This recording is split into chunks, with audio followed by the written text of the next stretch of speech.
Hey, welcome everyone. If you are joining us, this is the North Central Integrated Pest Management Center Pests and Progress series. My name is Laura Isles. I'm one of the co-directors of the North Central IPM Center. We're one of 4 regional IPM centers supported by USDA NIFA Crop Protection Pest Management Program. We have a mission to coordinate IPM across our region by sharing and promoting IPM research, extension, and teaching activities. We're really excited today to welcome Maggie Rivera and Dr. Laura Ingwell. Maggie's from Ohio State University and Laura's from Purdue University, and they're going to talk about urban farm resources developed by the Great Lakes Urban Ag Working Group. And as they're talking, if you have any questions at any time, put them in the question and answer part at the bottom of your Zoom screen, and we'll answer all questions at the end. So are you ready to take it away, Maggie? Yeah, absolutely. Excellent. All right. You can just make sure I'm on the right screen. All right. Well, yeah, thank you for having us. My name is Maggie Rivera, and I am the Agriculture and Natural Resource Educator with OSU Extension in Summit County. So that is the county that has Akron, Ohio, which is one of our larger metropolitan areas. Laura, do you want to introduce yourself now? Yeah, I will. Thanks. So as I said, I'm Laura Ingwell. I'm an assistant professor in the entomology department at Purdue University, and I'm an extension specialist for horticulture crop production and co-facilitator of this working group with Maggie. Absolutely. Yeah, we lead up this working group, and it's great, and we're excited to share our resources today. So we'll march on here. We do just want to give a special thanks to our sponsor, the North Central IPM Center, and NIFA as well. We really started as a working group, working funded by the North Central IPM Center. So this was where we started, and it's where we've come back for support time and time again. So it's really, all of this work is due to them. So thank you. In this presentation, we really want to just go over some of the resources we've created. So what we'll do is talk very briefly about urban agriculture and how that relates to the purpose of our working group. And then we'll talk a little bit about kind of 4 different categories of resources that we've created over, we started up in about 2016. So in the years that we've existed now. But the first thing, we wanted to take a second to talk about urban agriculture because we may have some people on the webinar or listening to the recording afterwards that are not as familiar with urban agriculture. So first, we wanted to kind of take a sense of folks that are here, how many people are familiar with urban agriculture. So Kayla, if you could launch that poll for us. So we just wanted you to ask, or answer rather, have you engaged in urban agriculture or worked with urban growers? However you may define that.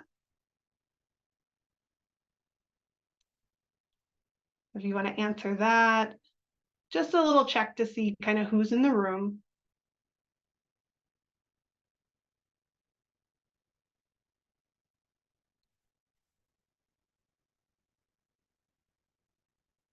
Okay, let's see. All right, yeah, so about 40% have said that they have worked with urban agriculture or urban growers, and about 60% haven't. So that's great to know. That's great to know. We're about a little more than half have not. So sorry, let me get back on that screen. Oh, here we go. Sorry about that.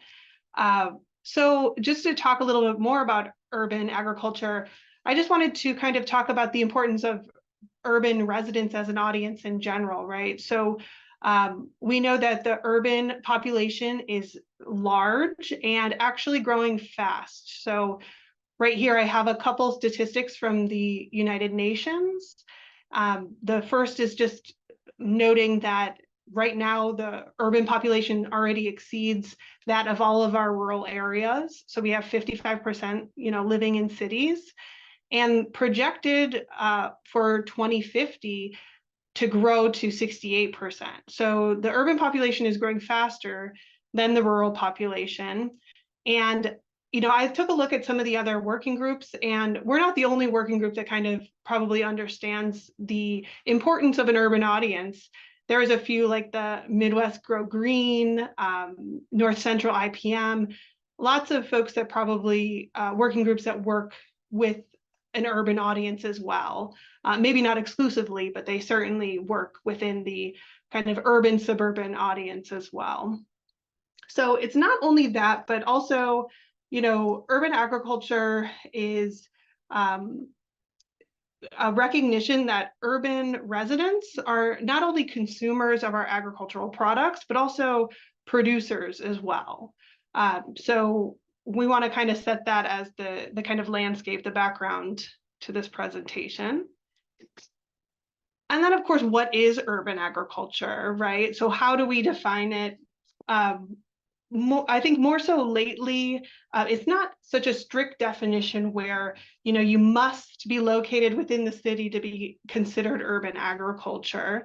I think more so how universities and, nonprofits are approaching urban agriculture is that we are kind of grouping agricultural enterprises that kind of have similar characteristics. And a lot of times that might be a small scale growing and production. It might be the different types of production techniques or the IPM techniques that we're using. And some of our urban and suburban agricultural enterprises or gardens certainly have similar challenges as well. So these are two definitions from the Ohio State University and Purdue. And you can see that we are mentioning not just urban, but also peri-urban or suburban settings as well. So, it's any kind of agriculture that happens along that spectrum that has, similar scale, challenges, and practices. And I just wanted to give a few examples. These are kind of different categories that OSU uses kind of to think about different types of urban farms or gardens. So the first one is kind of, we call a market garden, which is kind of a small scale production that does have the intent to sell their products. So popular marketing channels might be farmers markets, CSAs, or farm stands. Kind of in a different category might be our urban farms, which again, in our definition is that these might be a slightly larger scale, not just one or two city lots, but maybe a piece of land within the city that's larger than that. And they are likely growing at a scale where they are selling their produce as well. Sometimes this is for-profit businesses, sometimes these are nonprofit social enterprises as well. So this might be kind of another type of farm that exists in the city. And then we of course have our community gardens. Community gardens are typically a piece of land that is farmed or gardened by a group of people, right? So that can be organized in a lot of different ways. You can have the individual plots, or the group of people might be gardening together as a donation garden, right? So this may be produce to take home for home consumption. It might be for donation. Different categories like school gardens and food pantry gardens would certainly fit kind of in this category as well. And then of course we've got our backyard gardener, right? We have the person who's producing food maybe in their backyard or even a balcony, and it's primarily for home consumption. So I just give those different examples as a way to say there's a lot of different ways this urban agriculture can look, and it can also be a blend or a mix of all four of these different categories. But we're dealing with a lot of different enterprises, a lot of different gardens that look quite different. Okay. But even though we're talking about kind of a small scale and we're talking about gardens that might be for donation in addition to selling produce. They're small, but they're also mighty, right? They're smaller in scale, but they might also still provide a significant contribution to the food system when some of these audiences have access issues to fresh and healthy foods, right? And then in addition to this, what I mentioned earlier is that, the small mighty also lends itself to thinking through how urban residents and urban farmers, urban growers are also co-creators of agricultural education and things like ag policy too. We're not just urban residents are not just consumers of that, but also can be participants as well in crafting those things. Okay, I'll hand it over to you, Laura. Thank you, Maggie. So I'm just going to go into a little bit more detail about the demographics, perhaps, and why we exist as an entity to create unique resources for urban farmers. So Maggie's done a great job of setting the stage of what an urban farm looks like, right? It's it's not a one size fits all. To help us understand and meet the needs of our growers, I recently conducted a formal needs assessment in Indiana to look at the state of urban agriculture. And I'm going to use this as an example, but it very much mirrors a lot of the needs assessments that have been formally done for urban agriculture. You go ahead, Maggie. Thank you.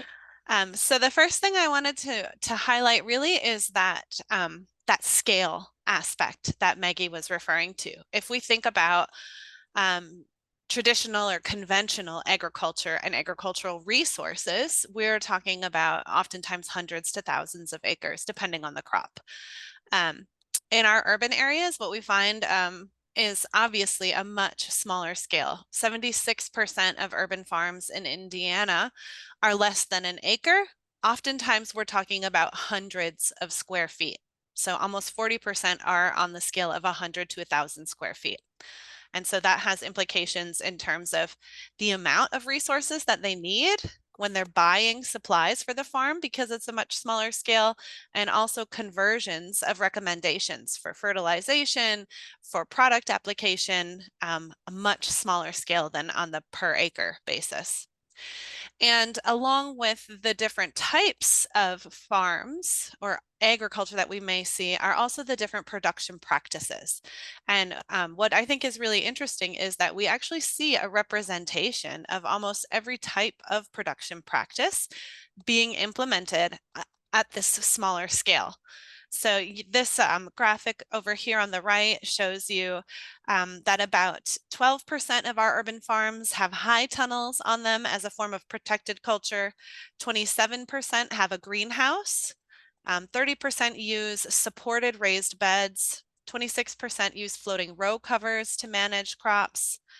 60% have container gardens. 42% have vertical growing. 36% identify themselves as practicing regenerative agriculture. So our audience is quite diverse, and the tools that we need to translate span almost every type of production that you could think of. Along with that, if we look at the demographics of our urban farmers, a lot of them are new and beginning farmers. Some of them come from non-English backgrounds. They can be refugees or migrants, and from historically underserved populations. So that creates challenges in and of itself in terms of extension, getting access to those audiences, and then communicating in a way that's relevant for new and beginning farmers and translating our resources into other languages and for methods that are culturally relevant to other people. Like Maggie mentioned, it is usually on the micro scale, so quite small.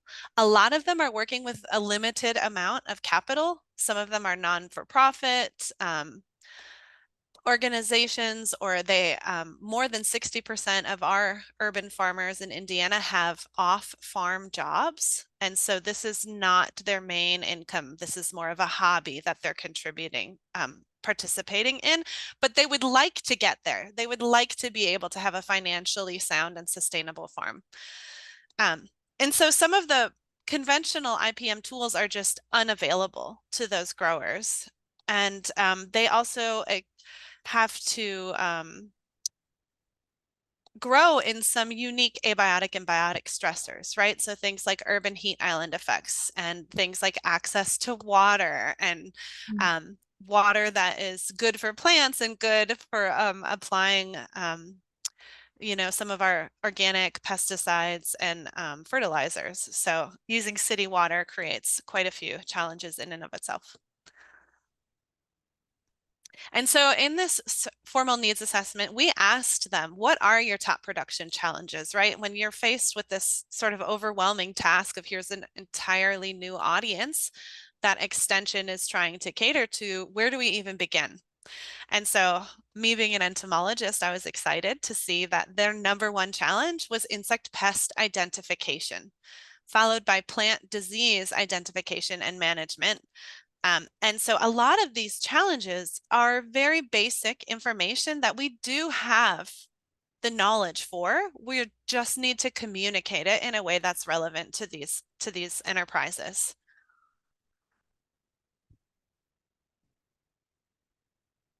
And the other thing that we really wanted to spend our time on in this survey was figuring out, where do they go to get their information? Like, what is their preferred way to learn and who are they reaching out to? And so this is sort of the top 10 resources that were identified in our survey. It's not surprising to me that extension comes out in this survey as number one, because we were the ones disseminating the survey. We did work with community partners and other organizations, but by and large, we're meeting the people who have heard of us already. So I think there's there may be more farmers, obviously, that don't know about extension.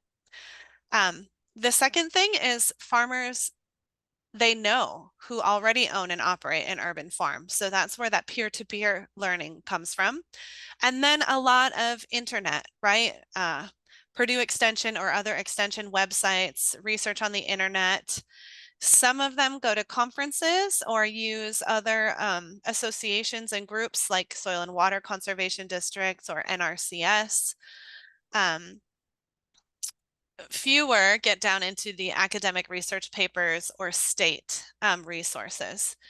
And so what we really, our big takeaway from this was that there is an awareness among this group of farmers that there is research-based information available, but a lot of times they have a hard time translating that to their operation. Like we see with conventional farmers, that peer-to-peer learning from another farmer, but in particular another urban farmer who has similar experiences to them, is an important way for them to learn new information. And then a lot of them were interested in traveling for field days and educational events, but they really are limited in their ability to travel. So 1 to 25 miles. So if we think about urban centers, they're often much farther apart than that, right? That's usually within one city and the suburbs within that vicinity. And so that led us to some creative brainstorming of how do we get them to experience other farms outside of their geographic area, given this constraint, I guess, for travel. And so this is still me, right? Mm-hmm. And so as the group started, it began, I think, out of Ohio and a little bit of Purdue. And slowly grew, but we've seen sort of continued momentum as we move across the years that our working group has been together. And so in 2023, our membership in particular grew from 29 to 50 members. And that is made up by and large by county extension educators, some research and extension faculty, but then we also have representation from nonprofit organizations, urban farmers, graduate students, SWCD, and other sort of entities that support urban agriculture. So we're really proud to have all different types of voices in participating in the working group. And we are providing resources or trying to provide resources to that diversity of urban agriculture enterprises that Maggie had described. So nonprofits, community garden leaders, urban farmers, master gardens, and any of these sort of supporting agencies that help urban agriculture. The most important, or I guess the best way that we communicate right now with our members is through emails. So we email direct information about working on grants, working group activities, which we'll talk about, the annual networking event, and sort of next steps and what we have going on. So we have convened annual networking meetings, which I think are sort of the highlight and the best part of what the working group has been able to do, because it brings together people from all over, and we always get to experience new types of urban agriculture. So they've done in-person meetings almost every year except for COVID. And we've traveled from Indiana, Illinois, Michigan, back to Indiana and Michigan once again. And it's always a mix of those participants. So some farmers, some extension professionals. And the highlight is that we provide the opportunity for each of the working group members to give a short presentation and share what they're working on, or what some of the needs and gaps are in the resources that they would like to see our group create. And then we always have tours of local urban farms. So we go out in the community. So here's some examples from our most recent meetings. We visited Freight Farm in Indianapolis, Indiana. I believe this was in 2022. And so that's one of those indoor vertical farms, LED lights, everything's automated hydroponic growing. So this was hosted by Demario Vitalis. It was really great to be able to see that type of farm and hear about the IPM challenges that he experiences. And then we also went to Eagle Creek Park and was hosted by Kevin Allison from SWCD in the county around Indianapolis, where he has large plots and does cover crop demonstrations for urban farms. So this is at a community garden where individual plots are owned by different people. And then this past year, we had our meeting held in conjunction with the Great Lakes Expo in Grand Rapids, Michigan, and we visited Super Bloom Farms in Michigan. So the working group is working in general to increase communication and engagement, trying to support urban ag professionals, both old and new. We are constantly trying to develop new resources and market professional development opportunities. So this year, we will be presenting on and networking again with a lot of the working group members at the Urban Food Systems Symposium that's being held this June in Ohio.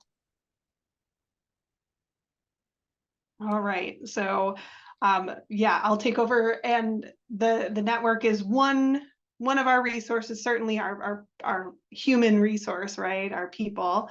But we also have additional resources. So one of our kind of our most popular resource we've created so far for these urban farmers and gardeners has been these pest cards. So just like Laura said, one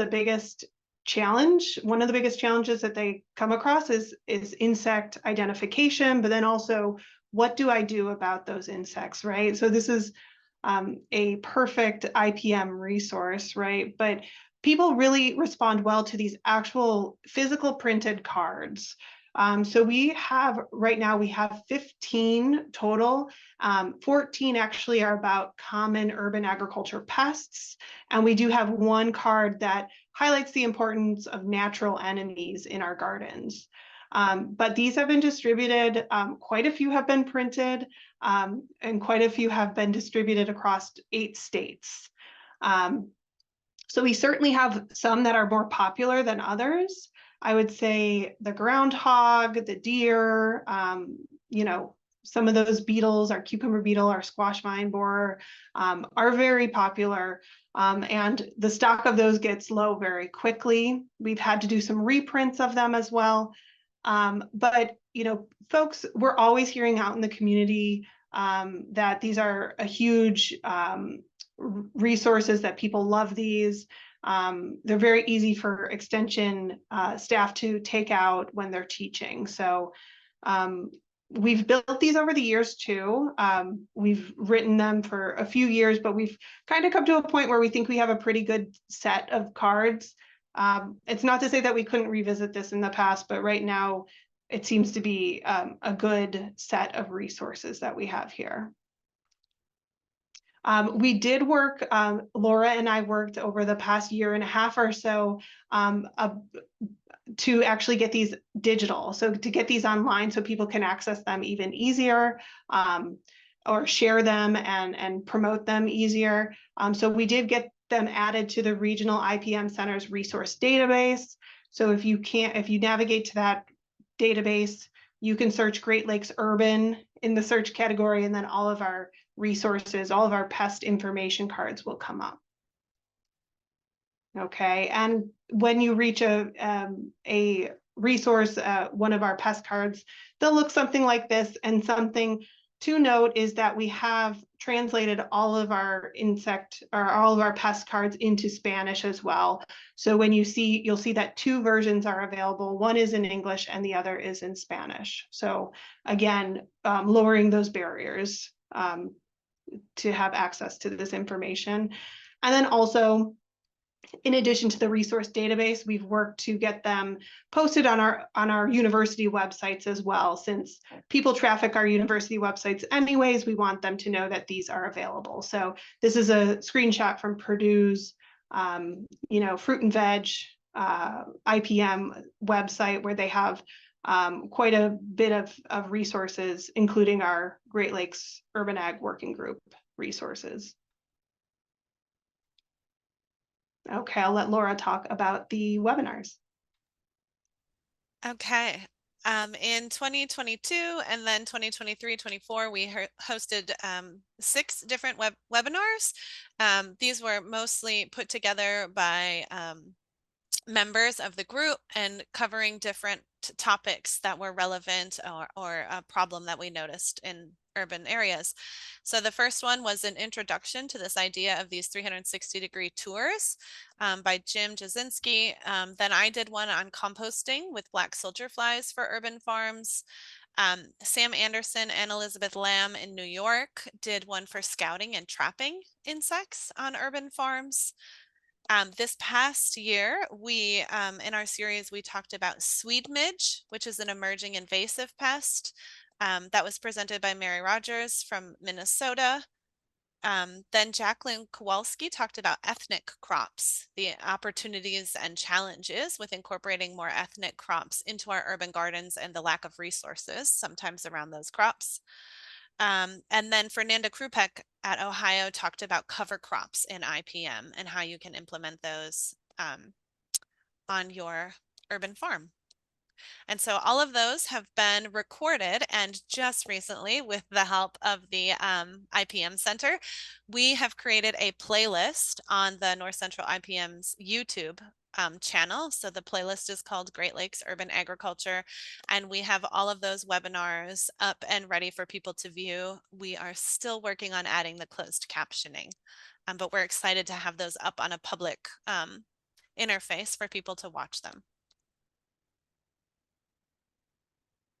And I'll talk a little bit. I know our time is running short today, but we did also want to tell you a little bit about our virtual tours, which Laura alluded to at the beginning, with one of our challenges being that folks may not have the resources to travel, or not be willing to travel very far.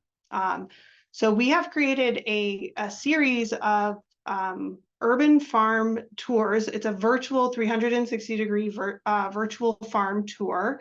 And if we have the opportunity, I'm going to try to show you one. But these started in Ohio. Jim Jasinski is our IPM coordinator in Ohio, and he kind of developed this technique to work with a photographer to do this 360-degree imaging of a virtual farm, or of a real farm, and to be able to access it. So we have a nice group of farms that we've imaged in Ohio, but then with the North Central IPM funding, we wanted to try to take that to different states. So with one of our recent grant cycles, we were able to do tours in Michigan, Indiana, and Illinois as well. So now we're up to having, these, 16 tours, I think, in these 4 different states. And this grant cycle, we're also doing more. So we're going to expand that hopefully to 3 more states to have those available. So this is just one thing we did. So once we had the tour, we wanted to actually do kind of a launch event too with the farmer. So we had a webinar type event to show people what these virtual farm tours look like. So we had Amy Matthews with Mad Farmers Collective in Indiana. We had her on as we were navigating the farm virtually, and she was telling us about the farm, answering questions, and informing us about what kind of IPM challenges she struggles with on her farm, and what kind of solutions she's trying out too. So there's this QR code. We wanted to make it easy so that folks could grab it, knowing that we don't have a lot of time today. But we also will make all of these available at some point. We're working on adding additional information so that it has a interview with the farm group, the farmer, or the farm entity that farms there, and also has some of this IPM information within the farm. So some point in the near future, these will be available for everyone to view. Right now, this one is fully done. So if anyone would like to experience it themselves, they can navigate there. And I guess just to kind of wrap up, we do have some work. We're kind of completing these 360-degree virtual farm tours this year with adding these additional 6 tours that we're going to create this year.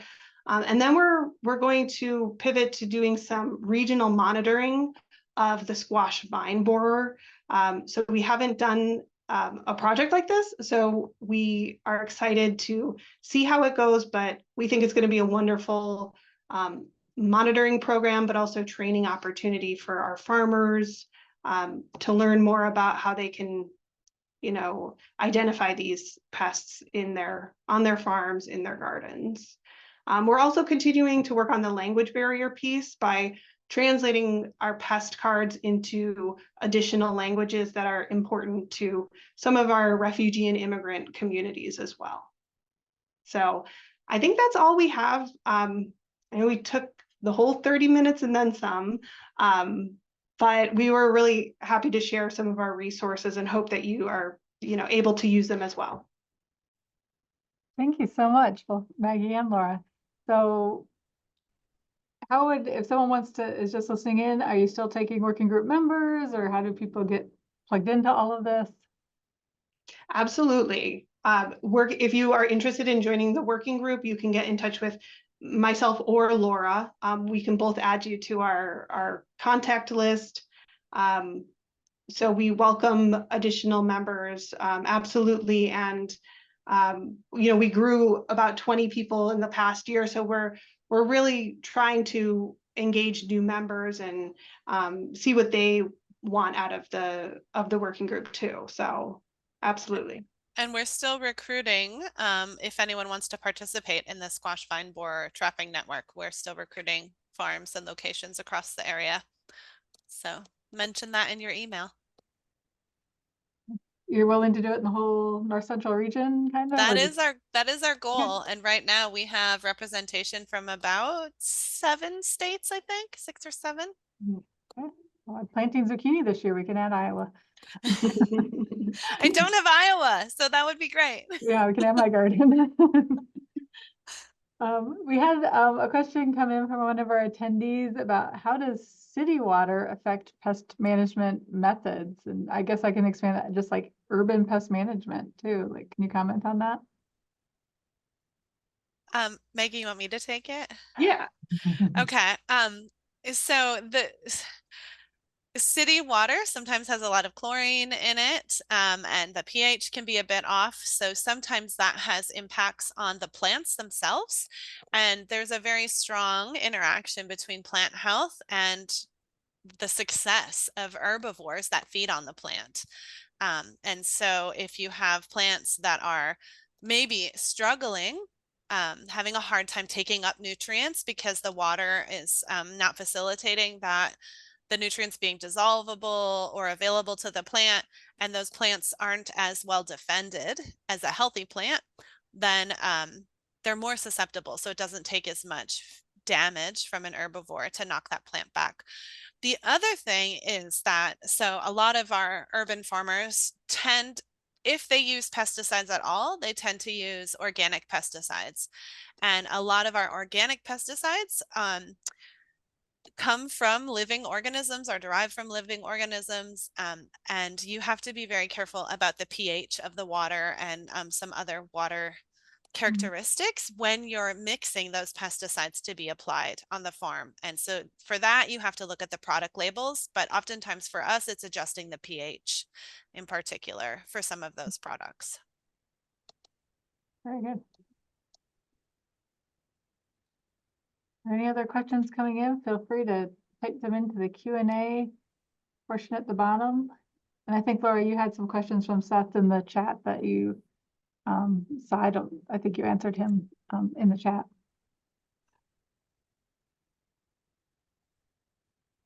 If there's no other questions, thank you both so much. This was very interesting and excited to see what you do. And I'm definitely going to order some of those pest cards from you. So thank you so much for We have a lot.